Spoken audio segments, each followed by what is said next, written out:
Last week, when we were here, we invited you and asked President Uhuru Kenyatta to go beyond easy talk and embark on specific actions to stem the tide of corruption that is eating our nation from within. We haven't seen any such steps yet. We are not convinced that bringing new names into the cabinet and laundering older ones will do. Today, we therefore called you here to inform you of the steps we have commenced to seek the government's explanation into what is coming out as the most outrageous saga of loss of public funds in Kenyan history, and which the President is determined to sweep under the carpet. A year ago, the Jubilee government paid public funds to an agro-leasing company. The President himself gave the excuse that this would ensure the success of the government's efforts to raise $2 billion from the international market. This money, the President said, would relieve pressure on the government to borrow from the local market that would crowd out the private sector and raise the interest rates. We were told it also would unlock resources that would allow the government to complete its ambitious infrastructure construction program. To facilitate this move, the government amended the Public Finance Act to allow for the opening of an offshore account in breach of the Article 6 of our Constitution. And so the Eurobond jamboree hit the road. Between June and November 2014, the government borrowed a total of $2.75 billion, approximately 250 billion Kenyan shillings. This money would finance the equivalent of 8 new thicker highways. In other words, thicker highway all the way to Mombasa. Just to give you some comparison. You have taken time and meticulously studied government documentation from the Treasury, the Central Bank, and other oversight institutions. You have reviewed the government budget outturn for the financial year 2013-2014 and financial year 2014-2015, published by the National Treasury in 2 documents, namely the Quarterly Economic and Budgetary Review for the 4th quarter of the financial year 2014-2015 and dated August 2015. We have also studied the Budget Review Outlook paper dated September 2015. From the reviews, it is clear to us that the greatest case of theft in Kenyan history is either underway or has already been concluded in one fell swoop in the name of the Eurobond. The government books regarding the Eurobond do not balance. Indeed, it is now clear that official accounts have been cooked and continue to be cooked. Some of them are up on the Treasury's website. It's no secret. The statement of government cabinet secretaries, the principal secretaries, and other officials contradict each other. At the very least, the government cannot account for over 140 billion shillings.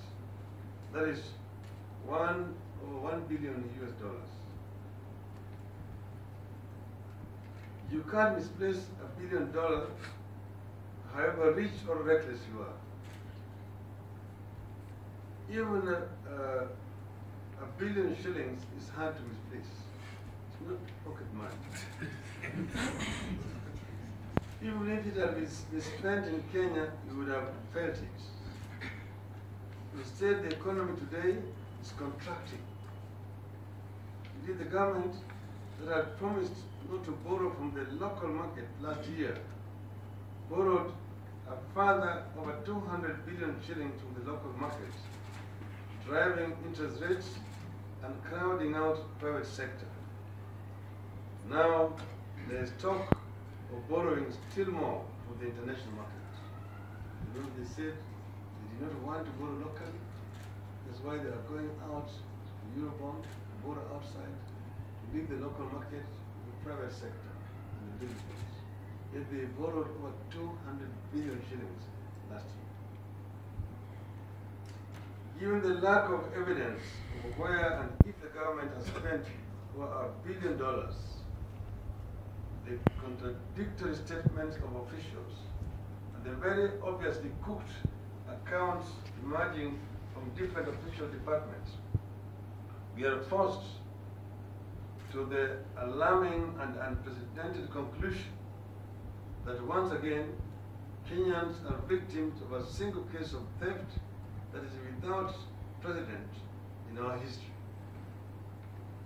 As citizens, we have a right to a full and proper accounting of all loans borrowed in our names. Our children and grandchildren will be paying for this commercial debt, and the thought that parts of it may have been stolen is too outrageous to contemplate. Today, therefore, in pursuit of the constitutional right of access to information held by state and the discharge of the state's obligation to publish and publicize any information affecting the nation, on behalf of the opposition coalition and the people of Kenya, we have dispatched demand letters to all local and foreign institutions that were involved in the Eurobond saga to demand very specific answers. The answers we are seeking on each of the institutions are clearly spelled out in the letter to each of them, but we will mention them here in brief. One, written to Mr. Henry K. Rotich, Cabinet Secretary, National Treasury. Two, Dr. Kamal Thuge, Principal Secretary, National Treasury. Three, Barclays Bank PLC, London, United Kingdom. Four, JP Morgan Securities, London, United Kingdom.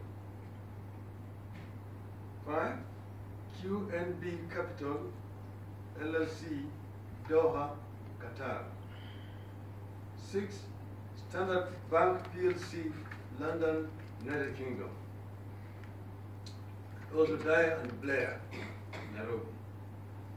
And the National Bank, the Central Bank of Kenya, the Governor of Central Bank of Kenya. The National Treasury commissioned the Eurobond on behalf of the Republic of Kenya with Barclays Bank PLC, JP Morgan Securities PLC, both of London, United Kingdom, QNB Capital LLC of Doha, Qatar, and Standard Bank PLC, also of London, United Kingdom, as joint lead managers and joint book runners of the National Treasury. We wish to know into which bank did every respective manager of the Eurobond credit the proceeds? What are the account numbers into which these credits were made? Who were the signatories to each offshore account operated by the National Treasury and into which proceeds of the Eurobond were credited? Under whose authority were these accounts opened? How many transactions were carried out through each of the offshore accounts on the date of opening of the account, the date of answering this inquiry? What were the dates details of the beneficiaries and amounts of the transactions. What are the details of the expenditure of the proceeds of the Eurobond that were credited to the consolidated fund? How much of these proceeds were used for general budgetary purposes, and how much was used for infrastructure projects? We are asking for details of the appropriation of such sums in the financial year 2014-2015. We expect each of the institutions to furnish us with this information within the next 14 days. End of